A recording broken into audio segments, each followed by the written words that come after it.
만군의 여호와여, 주의 정막이 어찌 그리 사랑스러운지요. 내 영혼이 여호와의 궁정을 사모하여 쇠약함이여, 내 마음과 육체가 살아계시는 하나님께 부르짖나이다. 나의 왕, 나의 하나님, 만군의 여호와여, 주의 제단에서 참새도 제 집을 얻고 제비도 새끼들 보금자리를 얻었나이다. 주의 집에 사는 자들은 복이 있나니 그들이 항상 주를 찬송하리이다. 전능하신 하나님 아버지, 독생자 예수님을 이 땅에 보내주셔서 십자가 보혈로 구원을 받게 하시고 저희들을 주님의 제자로 삼아 의로운 길을 걸어가게 하시니 감사합니다. 그 은혜로 한 주간 저희들은 주님과 더불어 승리의 삶을 살아갈 수 있었습니다. 오늘은 구별하신 날, 주일임을 잊지 않게 하시고 성전에 올라와 예배 드리지는 못하지만 저마다 하나님 앞에 제단을 쌓고 주님 앞에 예배 드릴 수 있도록 인도하여 주시니 감사합니다. 허물을 자복할 때 용서해 주시고 간절한 소원을 아뢰올 때에 귀를 기울여 응답해 주시고 마음을 다해 찬송할 때에 기쁘게 받아 주옵소서. 우리가 드리는 모든 찬송과 기도와 예물이 주님 앞에 향례가 되게 하여 주옵소서. 영광을 성삼위 하나님께 올려드리오며 예수님의 이름으로 기원하옵나이다. 아멘.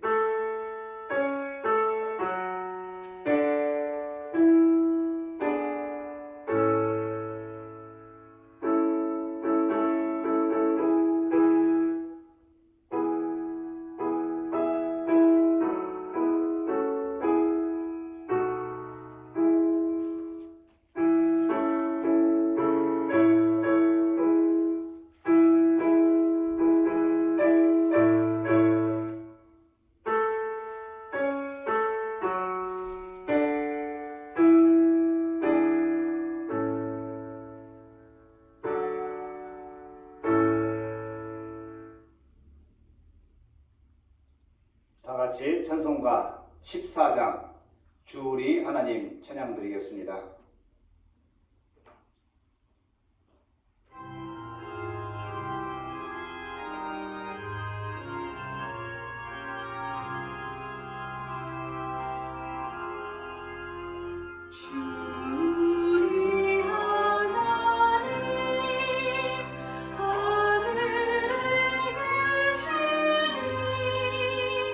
온전한 마음의 주 앞에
우리 이 시간 다 같이 한 목소리로 지난 한 주간의 삶을 하나님 앞에 고백하는 고백의 기도를 한 목소리로 드리겠습니다. 한없는 은혜를 베풀어 주시는 하나님, 하나님께서는 독생자를 보내어 우리를 죄에서 구원하여 주셨건만 저희들은 그 은혜를 깨닫지 못하고 지난 한 주간 많은 죄를 지었습니다. 저희들은 하나님께로부터 1만 달란트 빚을 탕감받은 사람들이었건만 내게 100 데나리온 빚진 자들에게는 목을 잡고 위협하며 야박하게 행동했습니다. 저희들은 주님께 기도할 때마다 무조건적인 용서를 기대하고 있으면서도 남을 용서할 때에는 너무 많은 조건을 요구하고 따지는 것도 많았습니다. 저희들은 돌아온 둘째 아들과 같이 하나님의 사랑을 많이 받았으면서도 다른 교우들이 회개하고 교회로 돌아올 때에는 큰 아들처럼 불평하고 화를 냈습니다. 주여 하나님의 은혜를 깨닫지 못하여 죄를 짓고 있는 우리를 불쌍히 여기시고 이 모든 죄에서 구원하여 주옵소서.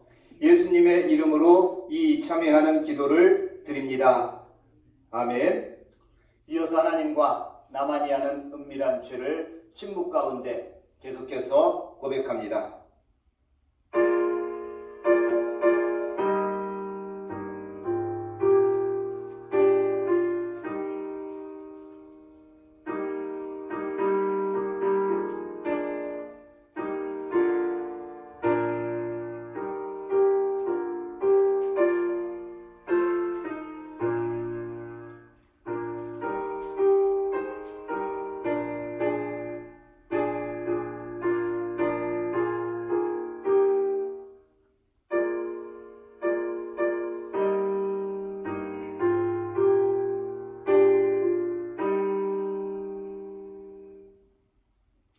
누가 능히 하나님께서 택하신 자들을 고발하리요? 의롭다 하신 이는 하나님이시니 누가 정죄하리요?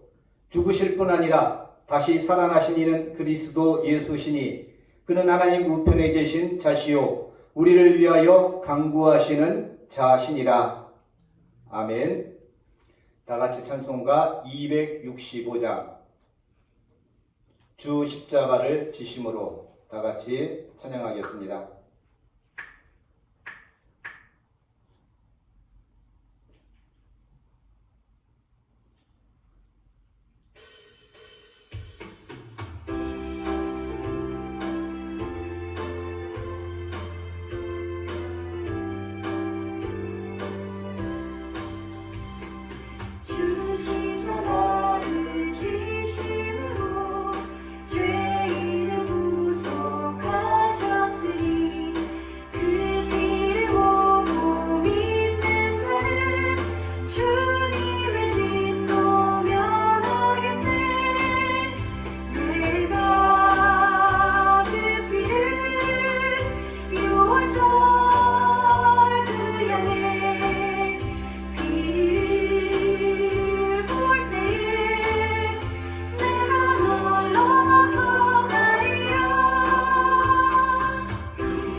저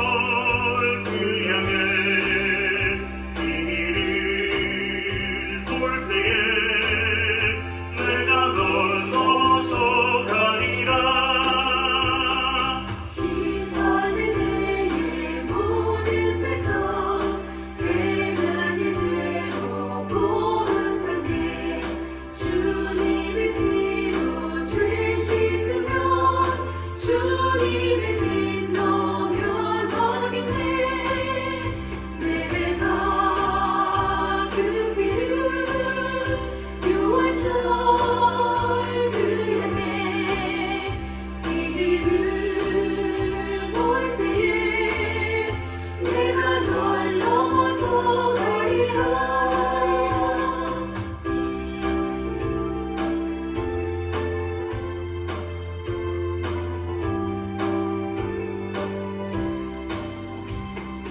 구주의 사랑 크신 은혜 보혈의 능력 의지하세. 심판의 불이 내릴 때에 주님을 질러 멸망했네. 내가 그 길을 유월절 그 향해 길을 올 때에 내가 널 넘어서 가리라.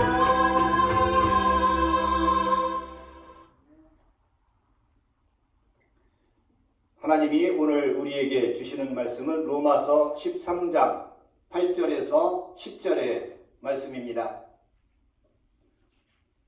로마서 13장 8절에서 10절의 말씀입니다. 피차 사랑의 빛 외에는 아무에게든지 아무 빛도 지지 말라. 남을 사랑하는 자는 율법을 다 이루었느니라. 간음하지 말라. 살인하지 말라. 도둑질하지 말라. 탐내지 말라 한 것과 그 외에 다른 계명이 있을지라도 내 이웃을 내 자신과 같이 사랑하라 하신 그 말씀 가운데 다 들었느니라. 사랑은 이웃에게 악을 행하지 아니하나니 그러므로 사랑은 율법의 완성이니라. 아멘. 오늘 우리는 로마서 13장의 말씀을 통해 사랑의 빛이라는 주제로 함께 은혜를 나누려고 합니다. 빛을 지고 살아가는 것은 대단히 고달픈 일입니다. 그런데 우리 가운데 빛지지 않은 사람은 아무도 없습니다. 우리가 세상에 금전적인 빛을 지지 않았을지라도 우리 모두는 사랑의 빛을 지고 살아가기 때문입니다. 부모에게 많은 사랑을 받았고 가족과 친척들에게 많은 사랑을 받으면서 자라났지만 우리는 그 빚을 도무지 갚을 길이 없습니다. 그리고 친구들과 형제들과 이웃들에게도 우리는 많은 사랑의 빚을 지고 있습니다. 지금 이 시대는 참 어려운 시대입니다. 위기 가운데 우리는 살아가고 있습니다. 특별히 올 한 해를 생각해 볼 때 유래를 찾아볼 수 없는 이런 전염병이 우리를 긴장하게 만들고 그리고 3달에 가까운 긴 장마를 우리는 경험했습니다. 뜨거운 태양 아래 휴가를 즐길 겨를도 없이 우중의 여름을 다 보내고 이제 가을이 오나 했는데 일주일 단위로 큰 태풍이 올라오고 있습니다. 많은 사람들의 어려움이 엎친 데 덮친 격으로 이런 위기가 계속해서 찾아오고 있습니다. 이 모든 결과들이 올 한 해에 왜 이렇게 증폭되어 우리에게 나타나는가? 우리는 어쩌면 이 시대를 통해 우리의 삶을 되돌아보는 기회로 삼아야 할 것입니다. 우리는 그동안 창조의 질서를 무시하고 자신의 욕망을 따라 살아온 결과들이 이렇게 재앙과 자연의 공격을 통해 우리에게 위기로 닥쳐오지 않는가 되돌아보지 않을 수 없습니다. 자기 자신만을 생각하는 인간의 탐욕적인 욕심 때문에 온 피조물은 신음하고 있고 고통받고 있습니다. 온 생명은 주님의 강림을 기다리고 있기도 합니다. 이런 세상에서 우리가 할 수 있는 일은 무엇이겠습니까? 우리가 할 수 있는 일은 지난주 본문의 말씀처럼 거짓 없는 사랑을 우리가 이제는 실천해야 할 때입니다. 이 사랑은 내 자신을 만족시키는 사랑이 아니라 오늘 본문에 나오는 것처럼 내 이웃을 내 자신과 같이 진정으로 사랑하는 것입니다. 그리고 무엇보다 하나님께서 우리 인간을 위하여 독생자 예수 그리스도를 희생시키며 보여주셨던 하나님의 사랑을 본받아 살아가야 할 것입니다. 오늘 본문이 시작되는 8절에 이렇게 기록되고 있습니다. 피차 사랑의 빚 외에는 아무에게든지 아무 빚도 지지 말라. 남을 사랑하는 자는 율법을 다 이루었느니라. 남에게 설령 빚을 지고 살아갈지라도 사랑의 빚은 어느 정도 져도 된다라는 말씀으로 뒤집어 읽을 수 있습니다. 가능하다면 아무런 빚도 지지 않고 살아가는 것이 우리에게 유익합니다. 그러나 사랑의 빚은 줘도 된다. 사랑의 빚 외에는 아무에게든지 아무 빚도 지지 말라라는 말씀의 의미입니다. 이것은 너와 나를 구분할 필요가 없습니다. 우리 모두는 사랑의 빚을 지고 살아가기 때문입니다. 어쩌면 우리의 교회도 이 사회의 구성원으로서 세상에 빚을 지고 살아가고 있습니다. 그래서 그리스도인의 사랑은 공동체 안에 형제, 자매만으로 제한되거나 국한되어서는 안 됩니다. 모든 세상의 사람들을 이웃으로 여기고 품어야 하는 이유가 바로 여기에 있습니다. 바울은 이 사랑의 중요성을 빛이라는 단어로 강조하고 있습니다. 이웃을 사랑하는 것은 우리에게 빛과 같은 부담으로 여겨져야 할 중요한 일이라는 것입니다. 세상에 빚을 지고 있다라는 것을 우리 교회가 깨닫고 사랑으로 그 빚에 반응하고 보답하는 것, 이것이 이 시대 우리 교회에게 주어진 책무이기도 할 것입니다. 우리 그리스도인의 사랑은 하나님이 자기 아들을 십자가에 내어주신 그 사랑에 근거하고 있습니다. 예수님께서는 그 사랑에 기초하여 제자들을 사랑하시되 끝까지 사랑하셨다라고 요한복음은 기록하고 있습니다. 그리고 예수님께서는 서로 사랑하라는 이 모범을 제자들의 발을 친히 씻기는 것으로 우리에게 모범을 보여주시고, 그리고 그 후에 제자들에게 새로운 계명인 사랑의 계명을 세워주셨습니다.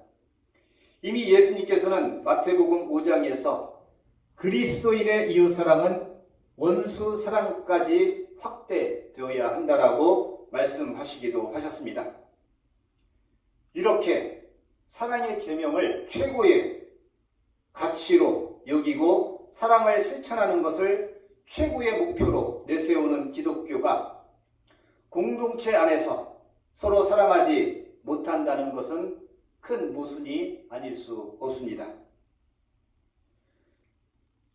교회 안에서 서로 사랑하지 못한다는 것은 기독교 진리와 너무나 모순되는 모습입니다.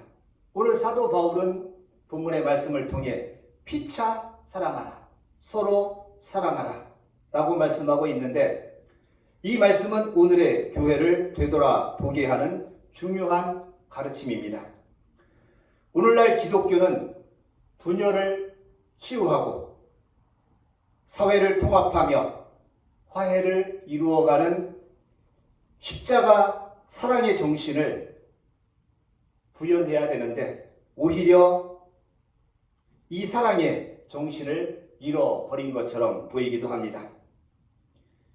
교회가 세상에 분쟁을 조장하고 분열을 외치며 교회 안으로는 이미 분쟁의 장소가 되어 버렸습니다. 어제 뉴스에 어떤 댓글 가운데 교회가 비대면 예배로 전환하니까 사건 사고가 줄었다라는 이런 침울한 글을 읽기도 했습니다. 사기나 성폭력이나 이런 것들이 오히려 줄었다는 통계를 제시하면서 교회를 비판하고 있습니다. 교회는 배려하지 못하고 자기 자신만을 사랑하는 이기적인 집단으로 세상에 비춰져서 이제 세상으로부터 실망과 비판을 당하고 있습니다.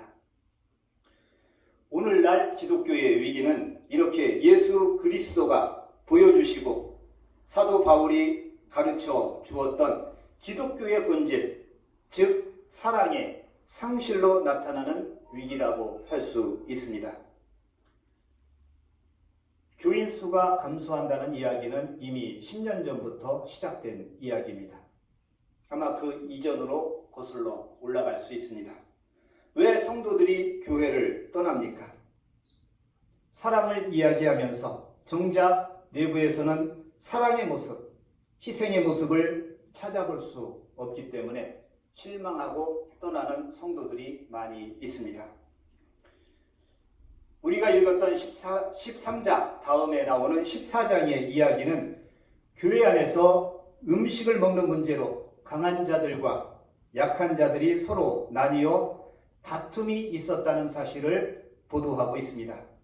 이 다툼의 원인은 자신들의 개인적인 신조와 생활 관습에서 나오는 것으로 유대인과 이방인의 다툼이었습니다. 이런 사실에 대해서 사도 바울은 만일 음식으로 말미암아 내 형제가 근심하게 되면 이는 내가 사랑으로 행하지 아니함이라 라고 권면합니다. 형제가 근심하게 되는 것은 내가 사랑을 실천하지 않았기 때문이다 라고 말씀하고 있는 것입니다. 우리는 우리에게 주어진 오늘의 본문을 읽으면서 우리 기독교인들의 현주소를 생각하고 마음을 새롭게 하며 처음 사랑으로 되돌아가는 이런 결단이 오늘 우리에게 있어야 하겠습니다. 잘 아는 대로 로마 교회는 이방인과 유대인들이 서로 공존했던 교회입니다. 지금의 현실로 이야기한다면 다문화 교회라고 할 수 있습니다. 다문화의 특징은 다양한 문화들이 공존하기 때문에 항상 갈등의 요인들이 존재하고 이 갈등의 요소 때문에 서로 뿌리 깊은 불신과 상처를 남길 수 있는 이런 요인을 떠안고 있습니다. 오늘날 교회는 로마 교회와 별반 다를 바 없습니다. 다양한 사람들, 다양한 지방에서 올라온 사람들, 다양한 경험과 다양한 가치관을 가진 사람들이 그리스도 안에서 한 공동체를 이루고 있기 때문에 자신들이 가진 관습이나 자신들의 생활 습관, 태도에 따라서 서로 갈등할 수밖에 없는 요소가 교회 안에는 있습니다. 사도 바울은 이런 문제를 해결하기 위하여 제일 중요한 가르침으로 예수 그리스도를 믿음으로 이루어지는 칭의를 말했습니다. 즉 신자들은 믿음으로 의로운 존재가 된다. 행함으로 의로워질 수 없다는 것이죠. 오직 믿음으로 하나님께서 우리를 어여삐 여겨서 우리를 의롭다 칭해 주시는 것, 이것이 이신 칭의의 교리입니다.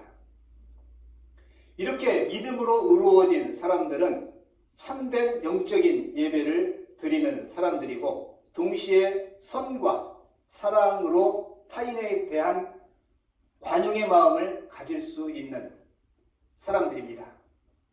오늘 우리가 다루고 있는 본문은 유대인과 이방인이 갈등하고 있는 로마 교회 상황을 통해서 오늘 우리들의 다양한 관심이 모여있는 공동체의 문제를 해결하기 위한 해법을 제시하고 있습니다. 산을 옮길 만한 믿음을 가진 사람들이 모여 있고 천국에 대한 확실한 소망을 가지고 있는 사람들이 모여 있을지라도 사도 바울은 고린도전서 13장을 통해 사랑이 없으면 믿음도 아무것도 아니고 소망조차도 아무것도 아니다. 믿음, 소망, 사랑 이 세 가지는 언제까지나 있을 것인데 그 중에 제일은 사랑이라고 말씀을 했습니다. 교회가 이 세상을 향해 보여줄 수 있는 유일한 비전과 대안은 교회가 하나님 사랑과 이웃 사랑을 동시에 실천하는 것입니다. 요한 사도는 요한 1서 4장 20절과 21절을 통해서 누구든지 하나님을 사랑하노라 하고 그 형제를 미워하면 이는 거짓말하는 자니 보는 바 그 형제를 사랑하지 아니하는 자가 눈에 보이지 못하는 바 하나님을 사랑할 수 없느니라. 20절에서 말씀하고 있고 21절에서 우리가 이 계명을 주께 받았나니 하나님을 사랑하는 자는 그 형제를 사랑할지니라 말씀하고 있습니다. 우리가 서로 사랑하지 못하면서 어떻게 이웃을 사랑하자라고 이야기할 수 있고 세상을 품고 사랑하자라고 이야기할 수 있겠습니까? 우리가 스스로 이 사랑을 실천하지 못한다면 기독교의 핵심, 가치, 가장 중요한 가르침은 다 헛된 것이 되고 말 것입니다. 교회가 다시 사회의 신뢰를 받고 세상의 빛과 소금의 역할을 감당하는 길은 먼저 교회 안에서 사랑을 회복하는 길이며 이 진정한 사랑을 이웃들에게 세상을 향해 보여줄 수 있을 때 가능한 일입니다. 하나님을 사랑하는 것, 이웃을 사랑하는 것, 피차에 서로 사랑하는 것, 그리고 나 자신을 사랑하는 것조차 다 하나님께로부터 나오는 것입니다. 요한 사도는 결론적으로 하나님은 사랑이시다라고 선포하고 있습니다. 오직 사랑만이 기독교인들의 삶의 유일한 이유이며 실천의 목표는 사랑의 가치밖에 없습니다. 오늘 본문은 결국 우리들을 사랑하신 하나님의 사랑, 자기 목숨을 내어주신 예수님의 자기 희생, 그리고 우리를 사랑하시는 하나님의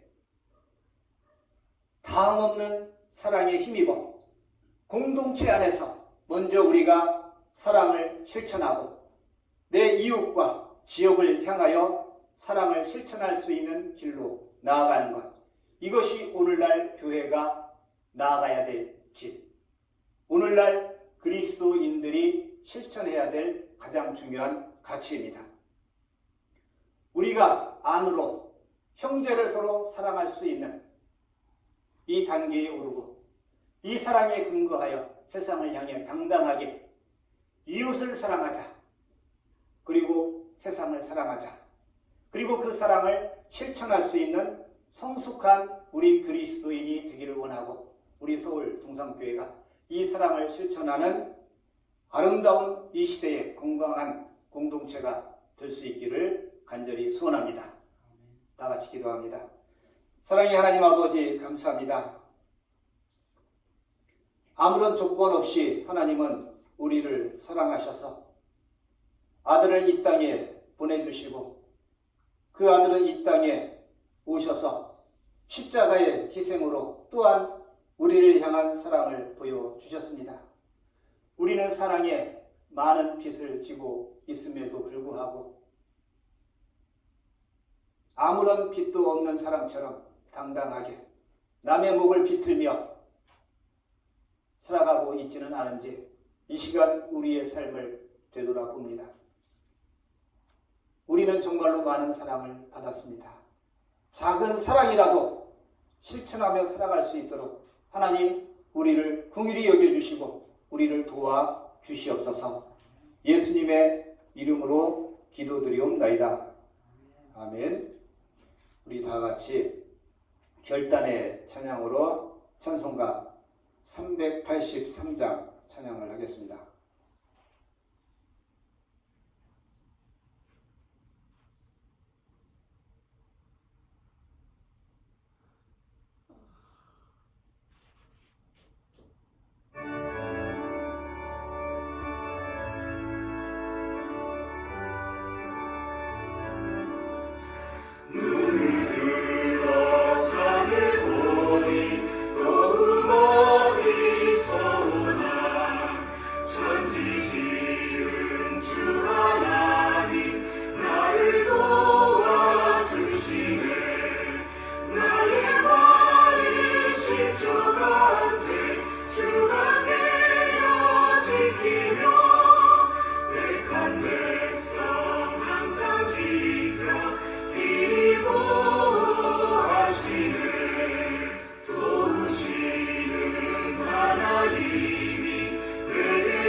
지금은 우리 주 예수 그리스도의 한량없는 은혜와 하나님 아버지의 무한하신 사랑하심과 성령 하나님의 교통하심이 사랑의 빚진 자로 마음의 부담을 안고 그 사랑을 실천하기 위해 살아가기 위해 다짐하는 주의 거룩한 성도들 위해 지금으로부터 영원까지 함께 하시기를 간절히 축원하옵나이다. 아멘.